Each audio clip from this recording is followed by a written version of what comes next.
Hello everybody, how's it going? Lord Josh here once again. Hope you're all doing well out there. I thought that this was the perfect opportunity for me to showcase to you some of the occult books that have truly changed my life and inspired me for the better. Now, in my opinion, a book doesn't necessarily have to be full of knowledge, but if it inspires you, it will lead you onto the path to discover that knowledge for yourself. And that's what these books do, in my opinion, although they are absolutely jam-packed with real ancient rites, and they're full of knowledge. So let's start off with this one, The Gods and Symbols of Ancient Mexico and the Maya. This one here is profound because it's what started getting me into occult symbolism. Obviously now I decipher the Lammat star and I look for four-directional synchronicities in almost everything. And this book really taught me how to do that from an educational level. Now, I mean, you cannot necessarily be taught how to decipher symbols. It's more of a spiritual process. When you're in touch with certain deities, they will give you the information that you need. So you can't learn everything from a book on such topics, but more or less, this will teach you what you want to know about Mayan symbols. And I find that it's fairly simple. It's not necessarily the deepest, but it gives you pretty much everything that you'd want to know from a symbolic perspective.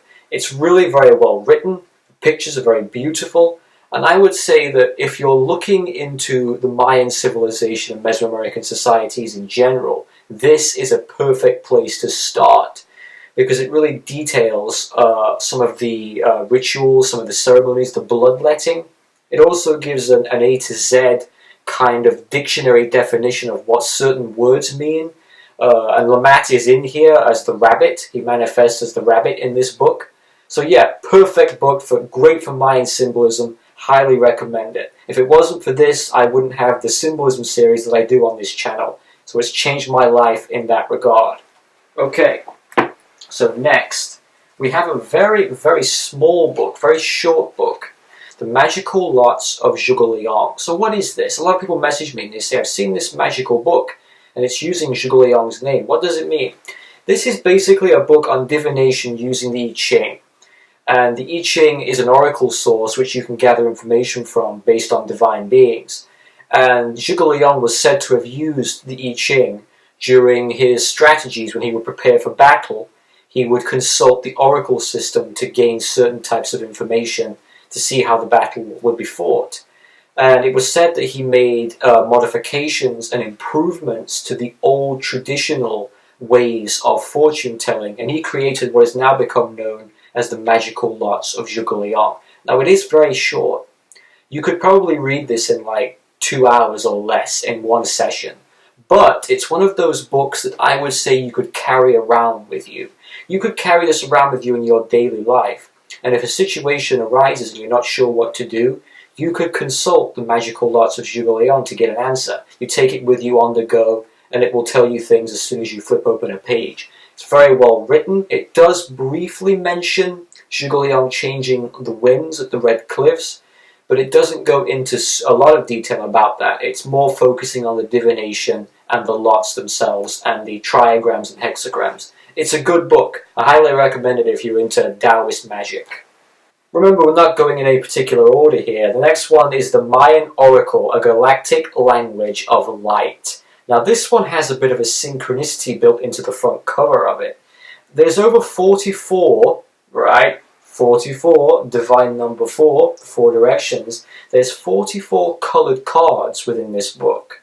What would you say the chances would be for the Lammat star to be featured in prominence on the front cover? Because it is.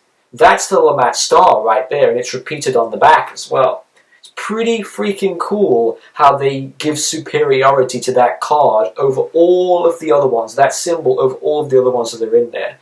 This one's very aesthetically pleasing. It's very beautiful to look at. And the idea is that at random, you wake up one morning and you will pick out a random card. You shuffle the deck, pick one out, and depending on what you get, you'll look into the book. Let's just say, for example, the correspondence is green, and you pick a card out that relates to the color green, then you should wear green all day long as you go about your daily life to increase the chance of you being successful.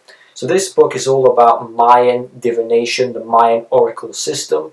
It's easy to tap into. It's great for people who are looking for that unique approach to divination. And if you want to know a little bit more about yourself, you can use this. And also, if you want to, you can use the cards for visualization. So I don't just use the Lammat Star card for what this book is supposed to be used for. I'll use it for any ritual that I can, just by staring into the symbol and evoking certain entities through there. It works perfectly fine, and of course I do use the other cards as well, but I attach great importance to the Lammat Star, and so do the authors of this book. Okay, this one here. This is the big one. Taoist Weather Magic and Feng Shui by Professor Jerry Allen Johnson.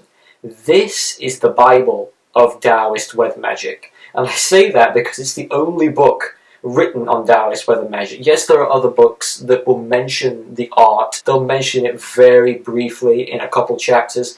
This is the only one that I know of that is dedicated to the practice cover to cover. It is fantastic. Now, some people may say that the book is very pricey. I think it's about $85 plus shipping.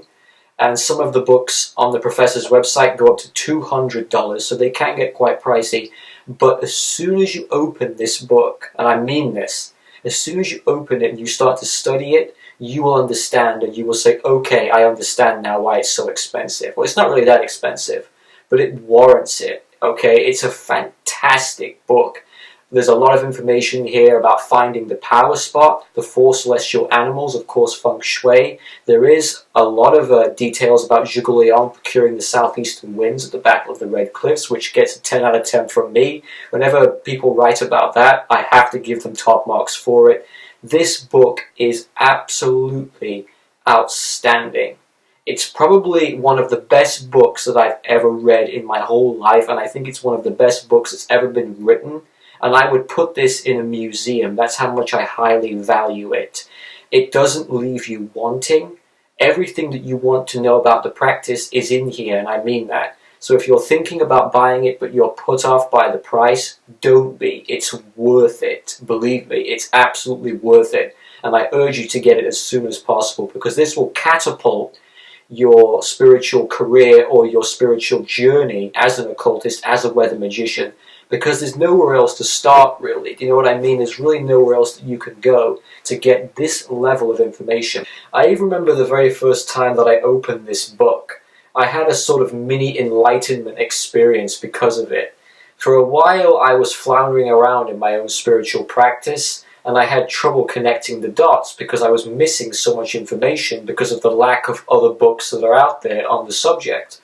And so when I opened this up, I was awed by it. I could not believe the mountain of information. And it was like having rain in the middle of a drought. It was just, I was thirsty for knowledge and I got it. And some people have even come through, just saying this to make a point. Some of my friends and followers have said, this book is fantastic, but there's just too much information. It's like there's just all this wall of text coming at you. Now, you might not like that, but I love it. That's how I learn. I like to be bombarded and overwhelmed by the information as opposed to being underwhelmed by it. And this book does just that. It's fantastic. Really good. Highly recommend it. 10 out of 10 from me. Now, this one is extremely special. The Romance of the Three Kingdoms. And I realize with this one I've kind of broken the rule with this video because it's not an occult book. It's more of an historical novel. But there are a lot of chapters in the book dedicated to magic, such as the Southeastern Winds with Zhuge Liang at Chibi. There was the prolonging Zhuge Liang's life using the 7 stars. And there was also that ritual he did when he was on his southern expedition, where he pacified the non-Mon tribes and he calmed down the raging river with the demons that were inside of it, the lost souls. All of this is in here. So it has a lot of occult undertones. And as you're reading it, you can get lost in the story and the beauty and the history of the time.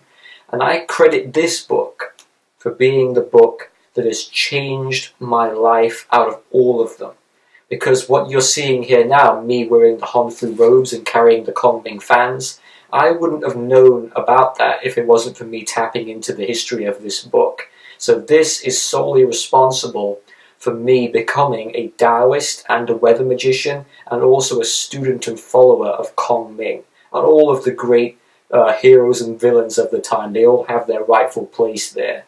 It's quite a heavy read, and I've heard people comparing it to Shakespeare because it's very poetic. It's written in an almost old fantastical way, but it's not all true. There's a lot of myth in there, but there's also a lot of truth as well. And it's a perfect book to get lost in. It's very philosophical, very deep, and it will change your life. It'll take a long time for you to get through it, but I guarantee you, when you get to the end of this book, you will be a different person. Now, of course, there are plenty of other books out there that I've read and have in my own personal library that have inspired me and have motivated me, but I wanted to keep it to the ones that have really made a significant difference to my daily living, not just to my magical practices. So those are the books that I credit with the creation of who I've become today. And it also opens up, I suppose, another point. Is it the books that are important? Or does it fundamentally come from the individual? Does it come from the self? And I have the theory that a book exists to inspire somebody and motivate them to find the information at other sources. I don't think you can learn everything from one book and one book only, although with Professor Jerry Allen Johnson's Taoist Weather Magick, you actually can, in that is the exception to the rule. You can absolutely learn everything in that one book. But you need to be inspired, and you need to feel a natural calling. Zhuge Liang said it best.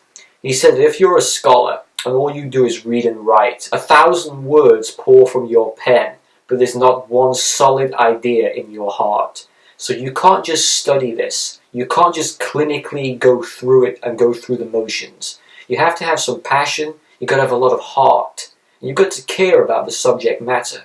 And that's what, in my opinion, will make you a better occultist. Because when I first came into Taoist Weather Magick and Zhuge Liang, I had a blank mind. I had no idea what I was getting into, but I was very enthusiastic. And I cared about it. And it was that inspiration that carried me through to becoming who I am today. And I think that's the most important thing, to stay inspired and to keep learning. So thanks a lot for watching, everybody. Take care, and I'll be back soon.